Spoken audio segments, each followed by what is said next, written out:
Aš iš tikrųjų labai džiaugiuosi, kad šiandien mes priėmėm labai svarbų sprendimą ir priėmėm žalinimo planą.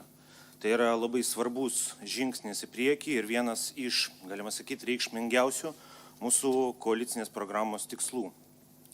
Tačiau toliau svarbiausia, kad jis būtų realiai įgyvendinamas, kad jo neištiktų darnaus judumo plano likimas.